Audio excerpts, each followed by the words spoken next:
నమస్తే, welcome to gossips garage. అధికార దుర్వినియోగానికి care of address ఆ నేత. వాడటం అంటూ మొదలు పెడితే ఆయన కంటే దారుణంగా పవర్ను ఎవరూ వాడరేమో. గత 5 ఏళ్లలో విశాఖలో ఆయన అరాచకం అంతా ఇంతా కాదు. కానీ ఇప్పుడు సార్ మారిపోయారు. పవరు పదవి రెండూ పోయాక సాంప్రదాయిని సుప్పిని శుద్ధపూసని అనే డైలాగ్ చెప్తున్నారు.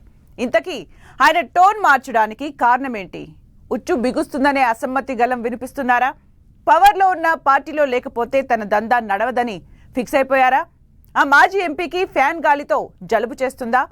సైకిల్ మీద సవారీ చేస్తేనే తన హెల్త్కు దందాలకు బెటర్ అనుకుంటున్నారా?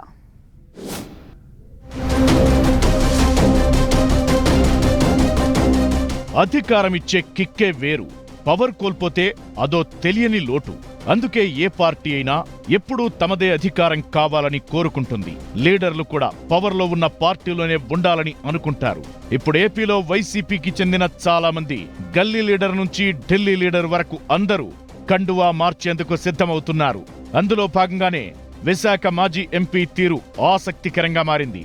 అధికారంలో ఉన్నప్పుడు సొంత పార్టీ సీనియర్ నేత ఎంపీ విజయసాయిరెడ్డి మీదే విమర్శలు చేశారు. అధిష్టానానికి కంప్లైంట్ కూడా చేశారు.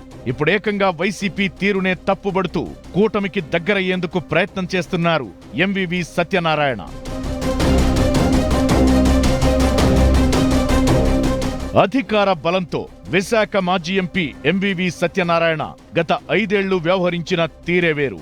రియల్ ఎస్టేట్ వ్యాపారం చేస్తూ రాజకీయాల్లోకొచ్చిన విశాఖ మాజీ ఎంపీ ఎంవీవీ సత్యనారాయణ గత 5 ఏళ్లు ఆడిందే ఆట పాడిందే పాట అన్నట్లుగా నడిపించారు. ఇప్పుడు సార్ పరిస్థితి వైకుంఠపాళి ఆటలో పాము మింగేసినట్లు అయిపోయింది. విశాఖలో ప్రముఖ రియల్టర్ గా 30 ఏళ్ల పాటు నిర్మించుకున్న వ్యాపార సామ్రాజ్యం చుట్టూ నీలి నీడలు కమ్ముకున్నాయి. ఎప్పుడేం జరుగుతుందో, ఏ శాఖ ఏ యాక్షన్ తీసుకుంటుందోనన్న ఆందోళనతో అలర్ట్ అయ్యారు ఎంవీవీ సత్యనారాయణ. పవర్లో ఉన్నప్పుడే ఎంపీ విజయసాయిరెడ్డి మీద విమర్శలు చేసి హాట్ టాపిక్ గా మారారు.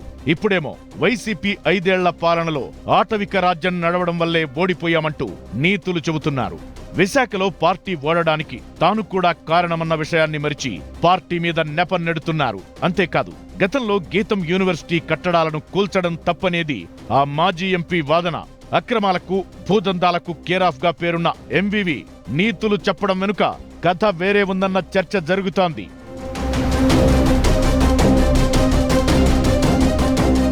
వైసీపీ హయాంలో అధికారం అండతో విలువైన ప్రభుత్వ భూములను, వివాదాల్లో ఉన్న ప్రైవేటు స్థలాలను దక్కించుకుని రియల్ వెంచర్లు, భారీ టౌన్షిప్లు నిర్మించాలని ప్లాన్ చేశారు. ఇలా ఒక్క విశాఖ నగరంలో దాదాపు 20 ప్రాజెక్టులను స్టార్ట్ చేశారు ఎంవీవీ.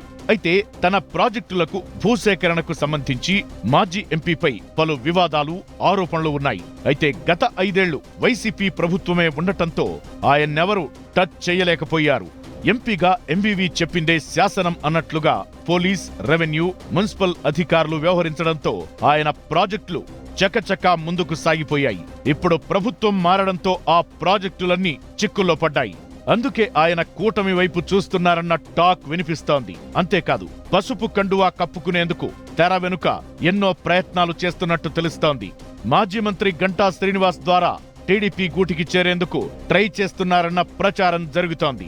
అయితే విశాఖ తూర్పు ఎమ్మెల్యే వెలగపూడి రామకృష్ణ ఎంవీవీ సత్యనారాయణ రాకను వ్యతిరేకిస్తున్నట్టు తెలుస్తోంది. దాంతో కొందరు టీడీపీ సీనియర్లతో కూడా ఎంవీవీ సత్యనారాయణ లాబీయింగ్ చేస్తున్నట్లు టాక్ వినిపిస్తోంది. కూటమి ప్రభుత్వం వచ్చిన మరుక్షణం నుంచే ఎంవీవీపై తిరుగుబాటు మొదలైంది. ప్రభుత్వం యాక్షన్ తీసుకోవడానికి ముందే ప్రజలే స్వచ్ఛందంగా ఎంవీవీ అక్రమాలపై రోడ్డెక్కారు. ఫలితాలు విడుదలవుతున్న సమయంలోనే ఎంవీవీ మూసివేసిన రోడ్డుని ప్రజలే తెరిపించారు. ఈ క్రమంలోనే సిరిపురం దగ్గర ఎంవీవీ ప్రతిష్టాత్మకంగా చేపట్టిన ది పీక్ ప్రాజెక్టును నిలిపేయాలని స్టాప్ ఆర్డర్ జారీ చేసింది జీవీఎంసీ. ఇక ఆ భూముల్లో మైనింగ్ కు సంబంధించి అక్రమంగా తవ్వకాలు, పేలుళ్లు చేపట్టారని మైనింగ్ శాఖ ఫిర్యాదు చేసింది. దీంతో ఈ 5 ఏళ్లు తనకు ఇబ్బందులు తప్పవని సార్ పసిగట్టేశారు. టోన్ మార్చేశారు. ఇప్పుడు మెలోడీ వాయిస్ వినిపిస్తున్నారు. కూటమి సర్కార్కు దగ్గరయ్యే ప్రయత్నాలు చేస్తున్నారు. అయితే Janasena chief deputy CM Pawan Kalyan MVV Satyanarayana తీరుపై కుర్రుగా ఉన్నట్టు తెలుస్తోంది. దీంతో ఆయన చేరికకు అడ్డంకులు ఏర్పడుతున్నట్టు తెలుస్తోంది. ఇప్పటికే 4 మాజీ ఎమ్మెల్యేలు వైసీపీకి గుడ్ బై చెప్పారు. మద్దాలగిరి, పెండెన్ దొరబాబు, ఆళ్ల నాని, కిలారి రోసయ్య ఫ్యాన్ పార్టీకి రిజైన్ చేశారు. అయితే జనసేన లేకపోతే టీడీపీ గూటికి చేరే అవకాశం ఉన్నట్టు తెలుస్తోంది. వైజాగ్ మాజీ ఎంపీ కూడా జంపింగ్ జపాంగ్ బాటలో ఉన్నట్లు స్పష్టమవుతోంది. ఇందుకు ఆయన ఇటీవల చేసిన కామెంట్స్ బలం చేకూరుస్తున్నాయి. ప్రభుత్వానికి టార్గెట్ గా మారడంతో తన రియల్ ఎస్టేట్ వ్యాపారాన్ని కాపాడుకునేందుకు టీడీపీలో చేరేందుకు లాబీయింగ్ చేస్తున్నారు. ప్రభుత్వ పెద్దలకు దగ్గరయ్యేందుకు రాయబారం నెరుపుతున్నట్లు తెలుస్తోంది. అయితే ఎంవివి కోసం ఎవరూ లాబీయింగ్ చేయొద్దని టీడీపీ అధిష్టానం తేల్చి చెప్పేసినట్లు టాక్.